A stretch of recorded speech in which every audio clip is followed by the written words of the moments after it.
injections. So basically 80% of the people is the children. They're taking some points, whatever things are there. Okay. So, but commonly is the person who is a psychiatric disorder, developmental disorders, or the intoxicated persons for the secondary gain and all. The majority is 80% for me usually pass spontaneously. Okay? It will pass spontaneously and impact the perforations or obstructions or the GI angulations and narrowing will be there.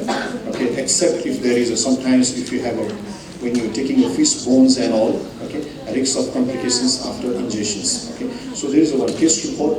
There is 22 years of unmarried illiterate. Okay, so he came in the one hospital. It's a Pokhara-based hospitals and all.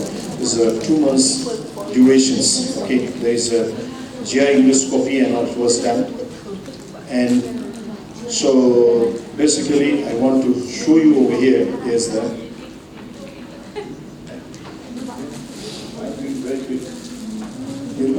So while we're doing the examinations and all, I just want to directly show you. By looking over here, there are some multiple metallic density structures are there. So if anybody can tell me what all the things are there, over here. So there is there's a multiple elongated tubular structures, small pointed. There's a metallic tip out there. So what is there is, so all the things, I'll not explain that all things, okay? So, because in video also I didn't put over here, because it is not very, because all people are not directly is medically related, okay? So, while I did the operation, okay, so I get the impacted dot pains, pains, pain, you can see over there. So while I take out the pains, there is 19 pains are there, okay? 19 pains are there. And so over there, if you can see the toothbrush also is there, okay? So that patient kept for the 2 months inside in the stomach. So, and he came to the hospitals also. And while we have done the endoscopy also, but it is very impacted. If you take out, maybe it will get injury. But one of the very good things that, because of blood crest, there is nothing, no perforations, nothing is there. But he is having a very uncomfortable. He is hydrated person. He is walking, okay. But one time he ran away from the hospital, okay. He ran away, and again after almost 2 or 3 weeks again he came, okay. So there are, what all the things are there is the, ball pain, refill, that all the things are there. So this is the things we found in the stomach, okay. So majorly, I just want to explain you over here, in the post-operatively, the patient was discharged after 7 days, okay, and person was sent to the psychiatric consultations because he's having a schizophrenia and he's having a hallucinative schizophrenia, okay. So literature review and all, I'll not talk too much over here. So, and this is one of the very interesting things that once we did the operations and all, so when patients came to our place, we missed these things. So what is there in the air? We don't know.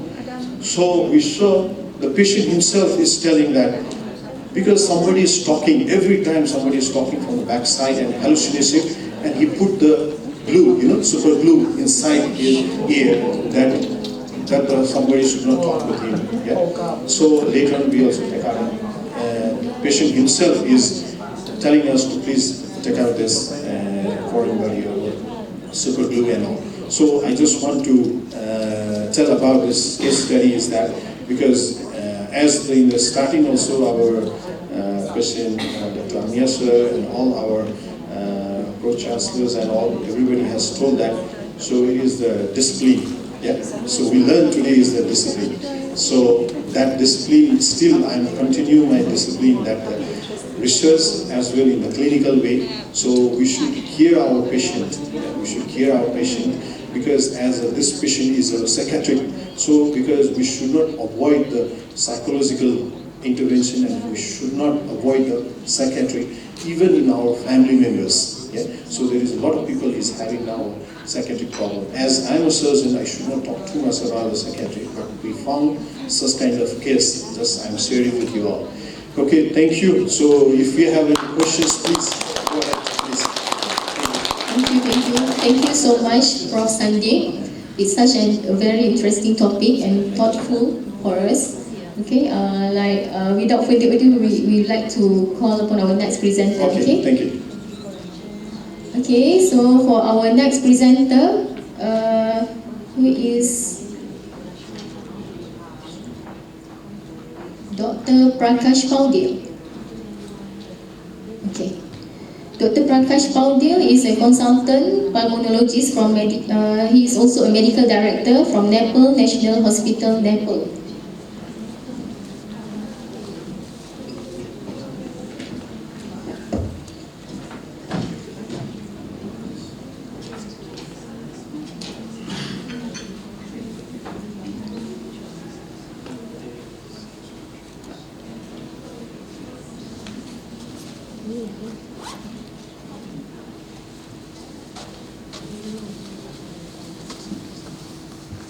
Dr. Prakash is accomplished medical professional specializing in internal medicine and pulmonary.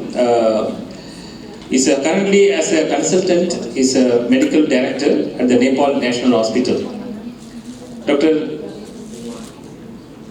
Prakash is continue to make a significant impact on the healthcare in Nepal.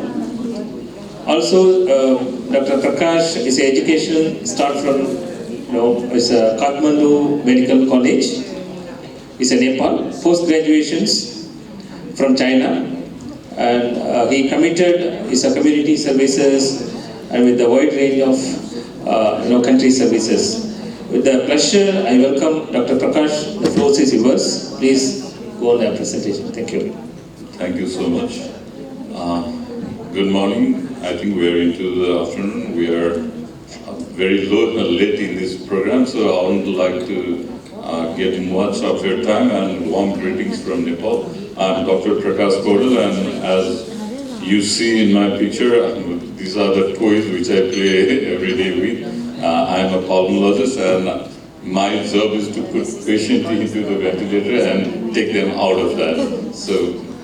So today I'm going to talk about some of the interesting thing, like what we, as Dr. Amia said, your research should be directed towards using it in the healthcare. So what we did was we did a small trial in medroxyprogesterone, and we were learning. We saw that its effect in ventilatory drive or in attracting ventilatory drive. We have been reading this, and we did this in the patient. We did this trial, and what is the result? We'll talk about that. So, pharmacological ventilatory drive, how medroxyprogesterone improves NIV outcomes and survival in hypercapnic patient. This is my topic for today. So, as we all know, we are from pharmacy background. So, medroxyprogesterone, it is synthetic progesterone, and it is used to treat amenorrhea, abnormal uterine bleeding, and protects against endometrial hyperplasia in women receiving estrogen therapy. So this drug is one of the effects which we try to use in the case of pulmonology or in COPD patients. So it can be used as an adjunct to NIV in COPD patients with chronic hypercapnic respiratory failure. And how it is used, it stimulates ventilation, improves oxygenation, and reduces PaCO2, partial pressure of carbon dioxide, which leads to sometimes, like when the partial pressure of carbon dioxide in blood is very high, then patient gets drowsy, they cannot control their ventilation, so we need to put this kind of patients into ventilators. So to avoid this, we are trying hard not to put the patient in ventilator. So different trials have been made, different respiratory stimulants have been used in a regular basis. So this is one of the drugs which we tried. So COPD, as we know, is the third leading cause of death worldwide. It's characterized by chronic and irreversible airway obstruction, with patients experiencing periods of acute exacerbations marked by worsening respiratory symptoms, hypoxemia or hypercapnia. So in case of COPD, and the medroxyprogesterone role comes in the cases of acute exacerbation, where acute exacerbation occurs in infective condition, and in these conditions the partial pressure of CO2 whenever it goes high. So in these cases we are trying this drug, and patient may develop hypercapnic respiratory failure defined as respiratory acidosis, PS less than 7.5 or PCO2 above 50. So NIV serves as the first line therapy for these patients, reducing the need for endotracheal intubation. So before putting the patient into the ventilator or intubating the patient, we try non-invasive ventilatory process. We give high flow oxygen. We have been doing a lot of other medications, but whenever the PSCO2 rises, the patient cannot maintain their airway, or patient is drowsy, then these kind of patients, they land into endotracheal intubation and ventilation. So the role of NIV in COPD, NIV non-invasive ventilation is a treatment protocol in a case of AE of COPD with respiratory acidosis. It's the easier method as it can be used in hospital as well as home. So NIV, these BiPAP, CPAP machines, they can be used at home, and we have been, a lot of patients, we are like in Nepal, me being a pulmonologist, I have developed some telemedicine practice. I'm a telemedicine expert too. So we have been developing telemedicine service. We give, and our nurses are taking care of patients from the hospital to their home for the setting of this BiPAP and CPAP machine. So we are also doing this service through home too. And so it is a method, and it reduces PSCO2, reduces work of breathing, and it enhances comfort. So it is easy. So the role of medroxyprogesterone comes here. It is a synthetic progesterone. It can cross the blood-brain barrier due to its lipophilic properties, and it stimulates breathing through central mechanism through chemoreceptors. So this drug enhances ventilator response to hypercapnia and hypoxia, leading reductions in arterial carbon dioxide tension and improvement in oxygen in responsive patients. These are some of the few researches. We saw that not a lot of researches has been made in this field. So in this background, we processed, during the time of COVID also, we tried in this, some of the COVID patients, we tried this drug also, but with very less good results. So it's a study design, it's a double-blind randomized control trial, 42 hypercapnic COPD patients, and NIV were used, and MPA, it was taken 10 mg TDS versus placebo, and the research was done at Nepal National Hospital. It was done in a period of February to August 2021.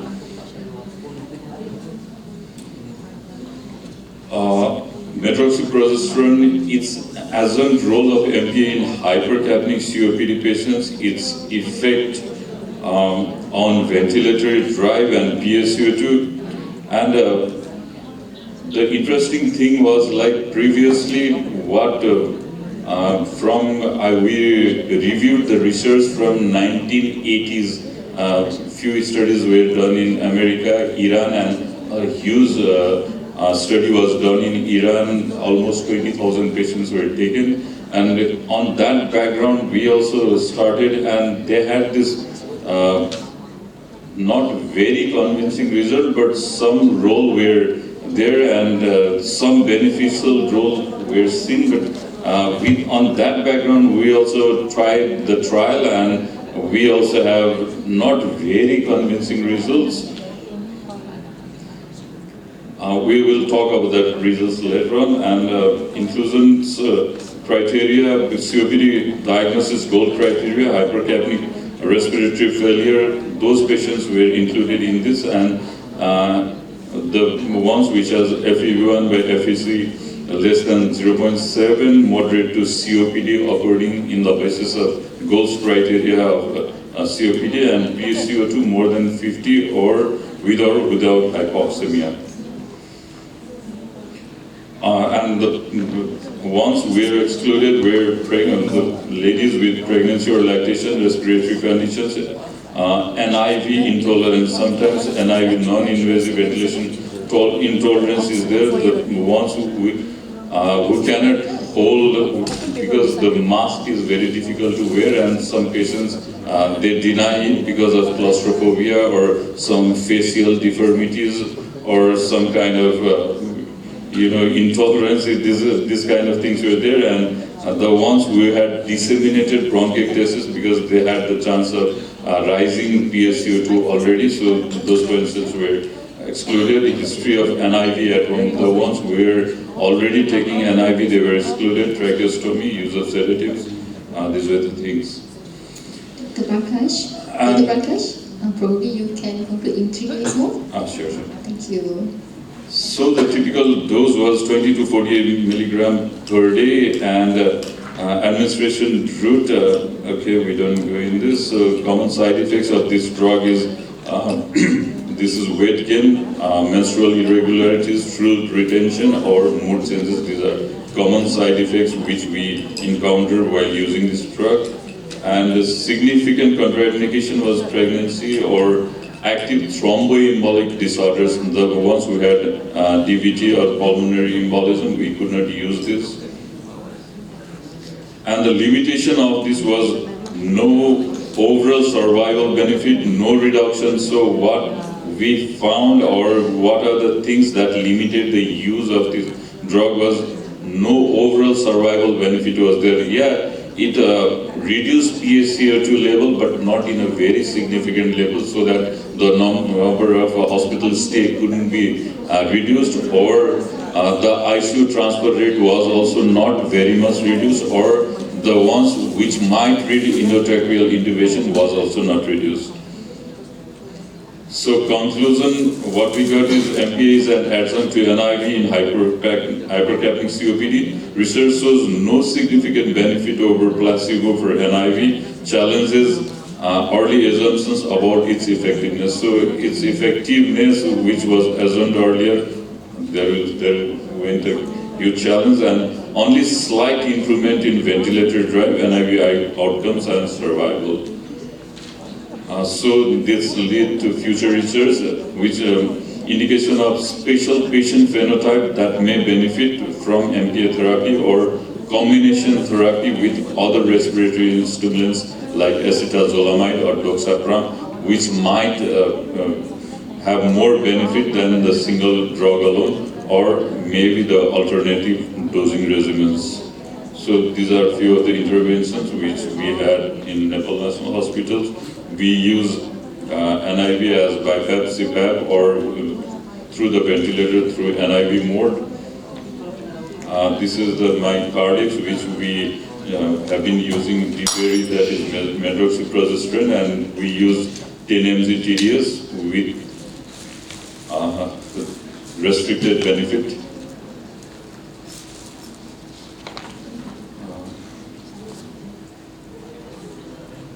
So the key clinical takeaways: MPA's limited effectiveness. MPA shows no significant benefit over placebo for NIV winning in hypercapnic COPD patients based on current clinical evidence.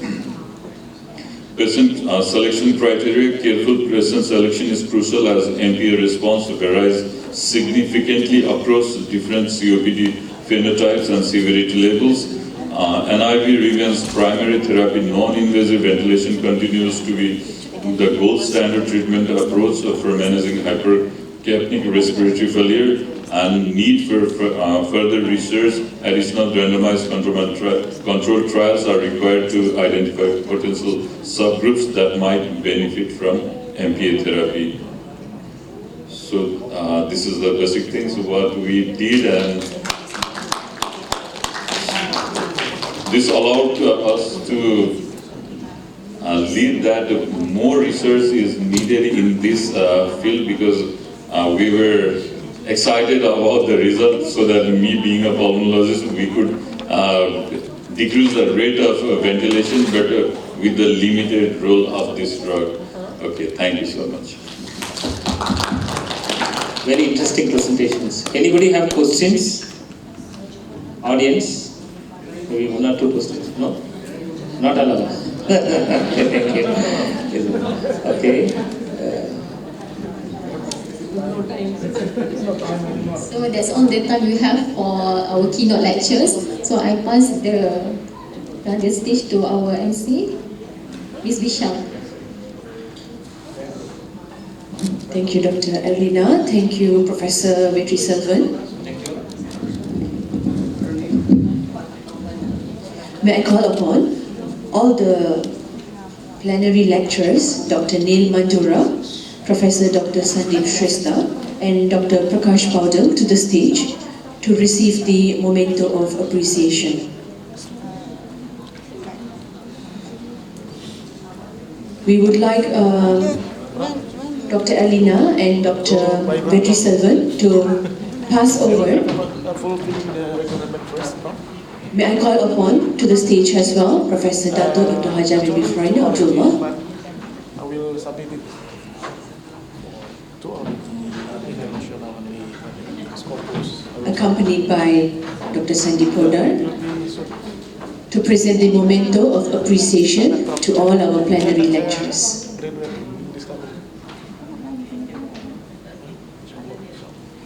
Thank you, Dr. Neil Mandura.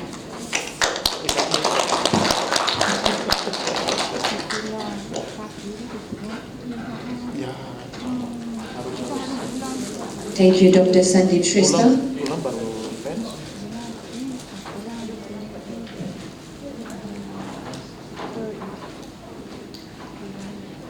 Thank you, Dr. Prakash Paudel.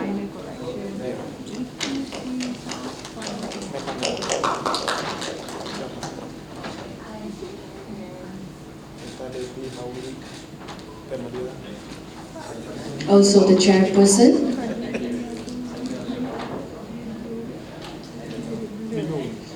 Professor Dr. Vetri Selvan from Sunway Medical School.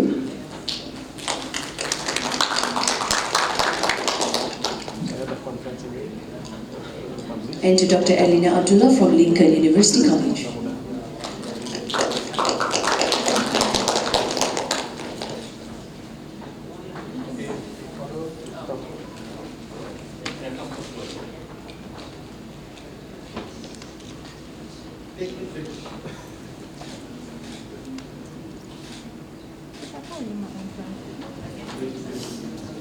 Oh, there is another token of appreciation. Dr. Sandeep Shrestha is presenting the memento of appreciation to our Pro-Chancellor.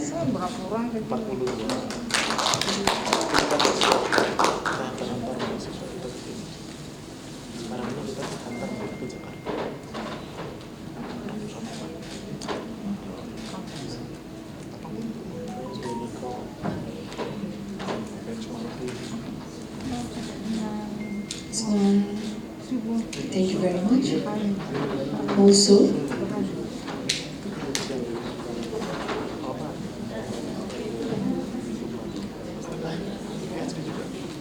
there is a token of appreciation from China as well.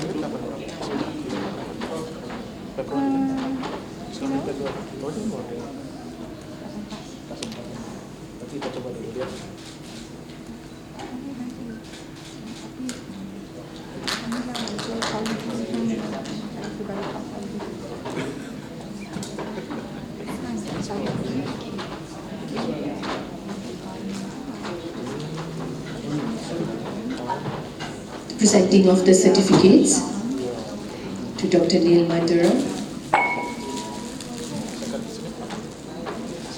Certificates of participation. Next year.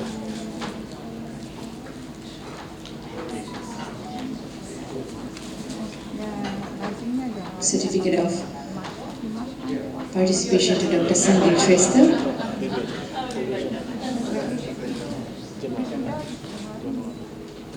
Tanggal berapa, Pak?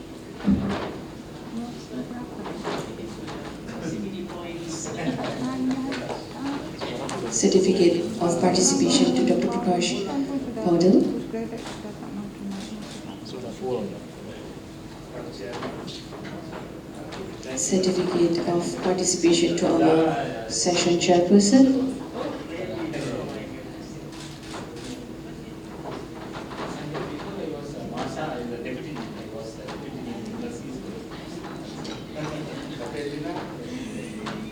Certificate of participation to Dr. Elena. Thank you very much. Thank you to all the distinguished guests for your presentation and participation in our ICHAS 2025.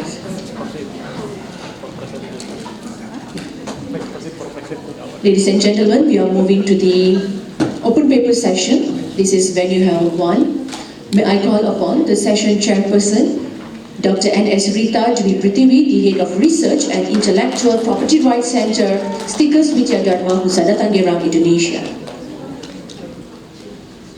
And also, may I call upon Dr. Idris Adewale Ahmed, he's a professor from School of Nursing, Applied Sciences, Lincoln University College. Dr. Idris is focusing on natural products, characterization, toxicology, pharmacology evaluation, and product commercialization. Ladies and gentlemen, he previously served as a visiting research fellow at University Malaya, further expanding his expertise. Ladies and gentlemen, we have Dr. Idris and Dr. Dwi Pritiwi. The floor is yours. Thank you. Just 1 minute I interrupt. And I should tell that you can see the logo. The conference is accredited by the Ministry of Health, Malaysia, and different segments they are giving CPD points to the registered delegates or registered nurses like that. So they are getting, who are the registered nurses of Malaysia, they are getting CPD point 15 like that. So always our conference is always recognized by Ministry of Health, Malaysia, and now we are running late. So some of the two speakers from this room can go to hall 4 and hall 5 each, and here will be around 5 speakers. So 1 p.m. is the lunch time, so we have to finish in quick time. So I am not taking much time, 5 minutes and 2 minutes QA session. Thank you. Stage is yours, sir. Thank you very much, Prof. Sandeep. So our respective participants, are you ready? Yeah. Okay, we'll start. Without further ado, I will pass to Dr. Dwi to start. For the presenters, are you ready to present the article of your paper? Okay, we call for the first presenters with the title Emotional Maturations, Level of Stress and Aggressive Driving Behavior Among Nursing Students in Surabaya, with the presenter Khori Ilasaida. Is there any person here? Khori Ilasaida? No. Khori Ilasaida? From Surabaya? No. Okay. Let's turn to the joint presenter for the second article with the title Optimization of Premarital Educations for Stunting Prevention using the Think Pair Share model via the Ketin Grow applications at the Medan Johor Religious Affairs Office. Presenters Inka Christina Pangaribuan. Okay. 5 minutes for presenters and continue with the questions.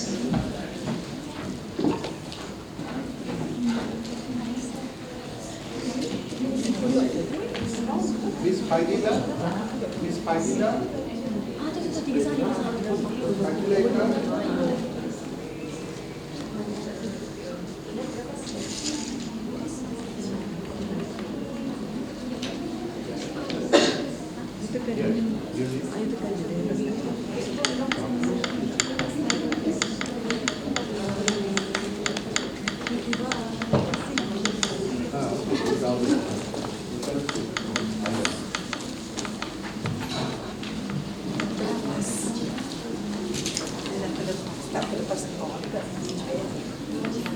Dia terlepas sebab tajuk tu macam kecil je.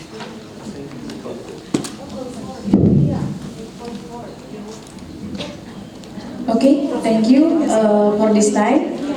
Actually, this is my student article, but she cannot come. So I will read the article with the title Optimization of Premarital Education for Stunting Prevention Using the Think Fair Share Model via Chatin Grow application.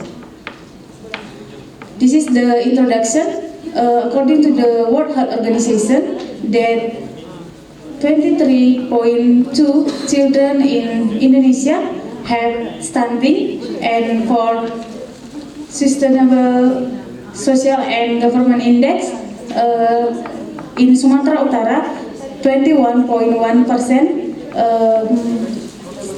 children have stunting. Stunting remains a major public health issue in Indonesia. Limited premarital knowledge on nutrition and reproductive health among prospective bride and groom contributes to early life risk for stunting. Optimizing premarital classes through the Think Fair Share model supported by the Chatin Grow application is expected to improve learning, engagement, and strengthen digital-based education. Physical growth, cognitive development, and future productive-delayed learning, poor social adaptation, and reduce human capital prevent from the pre-marriage and pre-conception period. So the purpose study to analyze the effectivities of the TPS model through the Chatin Grow application in improving knowledge and attitude regarding stunting prevention among prospective couple at the Medan Johor office of religious affairs. The methodology of this research is experimental. One group retest post-test designed with 76 participants, selecting used by total sampling. The intervention consists of TPS-based premarital class session integrated with the Chatin Grow application. Knowledge and attitude were measured before and after intervention using validated and reliable to instrument. Data analyzed using Wilcoxon test and due to the non-normal distribution.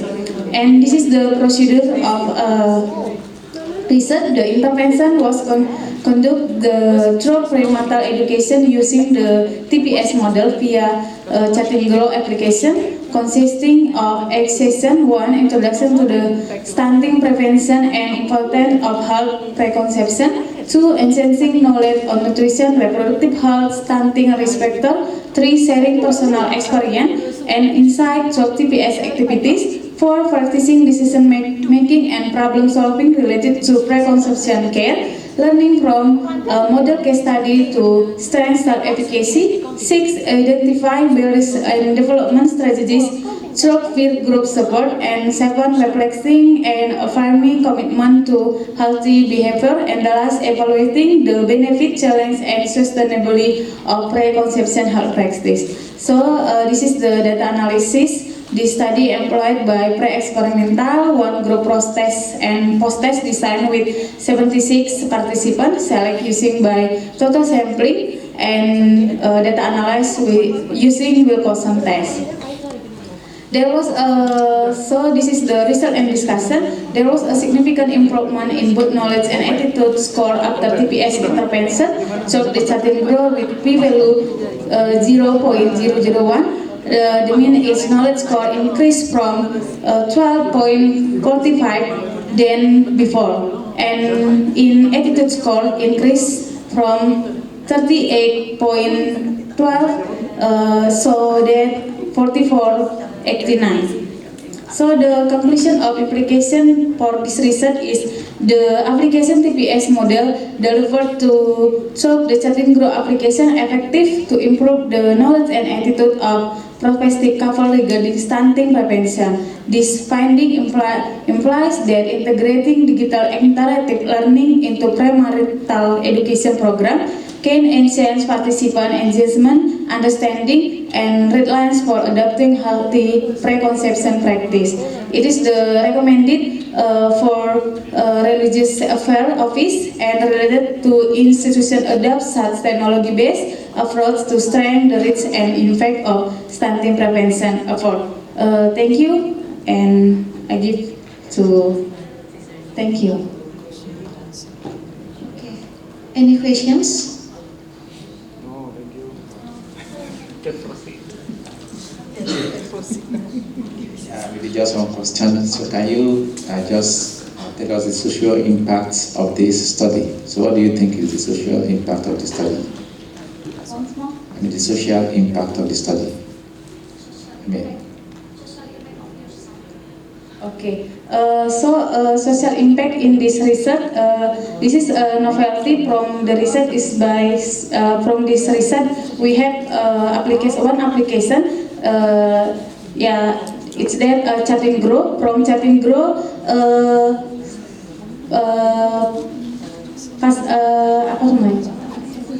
from this application she can update the knowledge and also attitude so that she can prevention stunting, because stunting can intervention if from before marriage she do to make help for their life like that. Thank you very much. It's a very good study. So now we will be calling on the second speaker for today. So Siti Mariham Ramli. So she will be presenting on the determinants of severe perineal during vaginal delivery, a retrospective hospital-based study. So you have,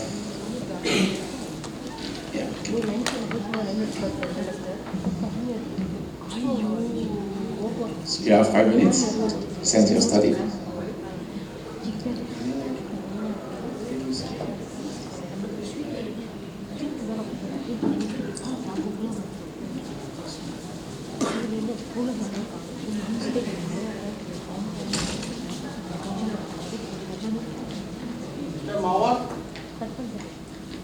Mawar present? Mawar. Dia doktor Mawar.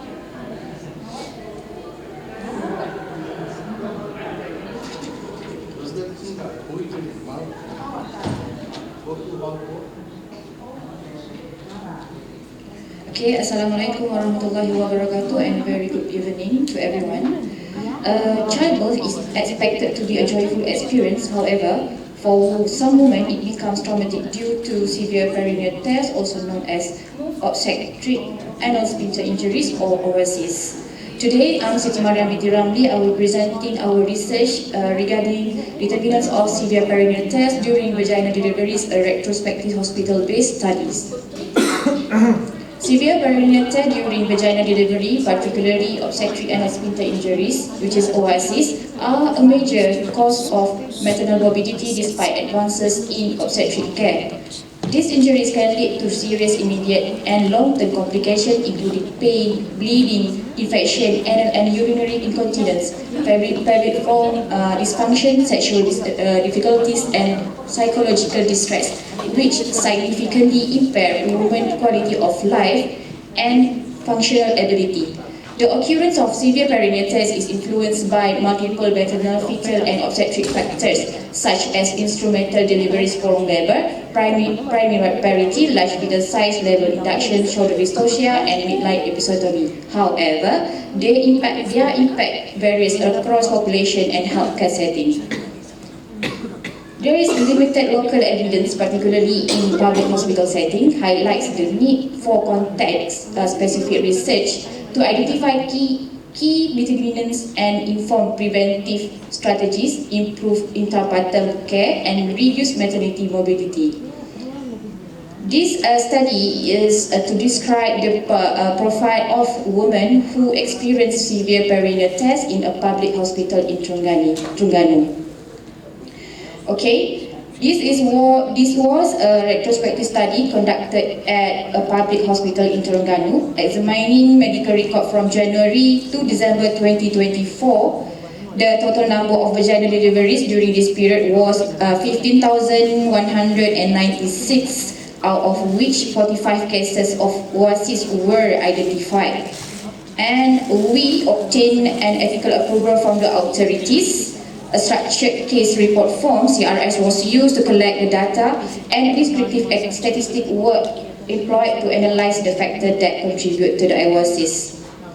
Okay, for the result and discussion, out of 15,196 vagina deliveries, 45 cases of obstetric anal sphincter injuries were identified, indicating a low but clinically significant prevalence. Most affected women were aged below 35 years, reflecting the dominant reproductive age group undergoing vagina delivery, and greater exposure to intrapartum risk factor. A higher proportion resident in rural areas, suggesting potential differences in access to antenatal education and interpartum care within public healthcare setting. Although most participants had at least secondary education and various occupational backgrounds, the occurrence of OASIS underscores that severe perineal trauma is primarily influenced by obstetric and intrapartum factors rather than socio-demographic characteristics alone.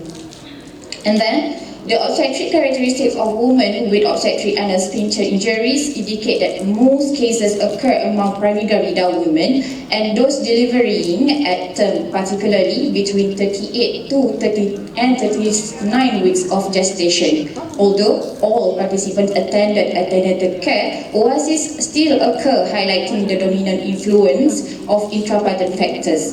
A considerable proportion experienced labor, induction, precipitating labors, and episiotomy, all of which have been associated with increased perineal strain and risk of severe tears. These findings support existing evidence that OASIS is primarily influenced by obstetric and intrapartum dominance rather than antenatal factors alone. Lastly, the delivery and fetal-related findings indicate that all obstetric anal sphincter injury cases occur in vertex presentation, with most fetuses in the occipital anterior position, demonstrating that severe perineal tears can occur even in seemingly low-risk deliveries. Although the majority of women had spontaneous vagina deliveries, a substantial proportion underwent instrumental deliveries, particularly vacuum-assisted delivery, which is a well-established risk factor for OASIS. Most newborn were male and had normal birth weight and head circumference, supporting evidence that fetal characteristics, including sex and size, may contribute to perineal trauma. Despite most deliveries being conducted by experienced birth attendants, OASIS still occur, highlighting the multifactorial nature of severe perineal tear. So, for the conclusion, this study concludes that obstetric anal sphincter injuries, although uncommon, remain a significant obstetric complication influenced by multiple intrapartum and obstetric factors. Despite adequate antenatal care and experienced birth attendants, severe perineal tears still occur, highlighting the need for improved intrapartum practices. The study was limited by its single-center design, small sample size, and reliance on retrospective medical records, which may affect generalizability and data accuracy. Strengthening risk assessment, enhanced provider training on perineal protection, standardizing clinical guidelines, and conducting larger multi-center prospective study and are recommended to reduce the incidence and impacts of OASIS. Thank you. I'm happy to answer any question or discussion this further. Thank you very much, Siti Mariam Ramli, for a beautiful presentation. So we're open to questions from the audience. Any questions from the audience? Okay, just one question from me here. So you talk about OASIS, yes. Even though it's not really very common, but your study is based on public hospital from Terengganu. So do you have data for other states and other countries in Southeast Asia, perhaps? Actually, I get the data from the hospital deliveries.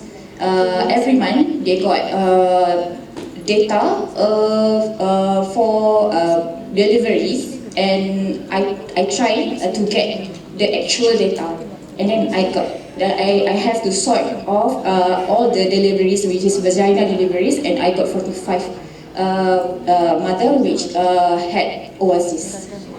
Other states, like maybe from Pahang, from Selangor, from Penang? No, I'm sorry, I'm not. I'm just doing this from Terengganu to Terengganu. Actually, the reason why I ask is because just to compare, the incidence of overseas, from different states, perhaps you can try to get those data also, and then you can compare. Inshallah. Thank you for the advice. Thank you. Okay, the next presenter, Ade Herman Surya. The title Mapping Psychoeducation Models Used in Psychiatric Nursing Practice, a Scoping Review.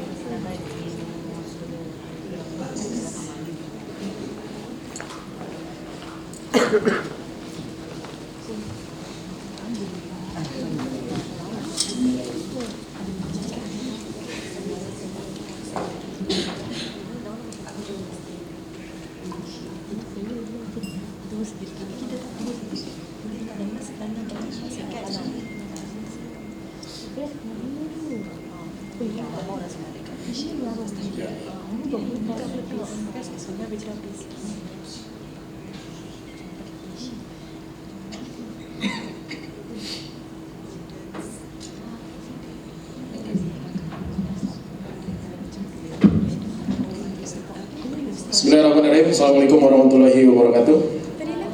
My name is Ade Herman Surya and I'm a PhD student PhD nursing in Lincoln University College.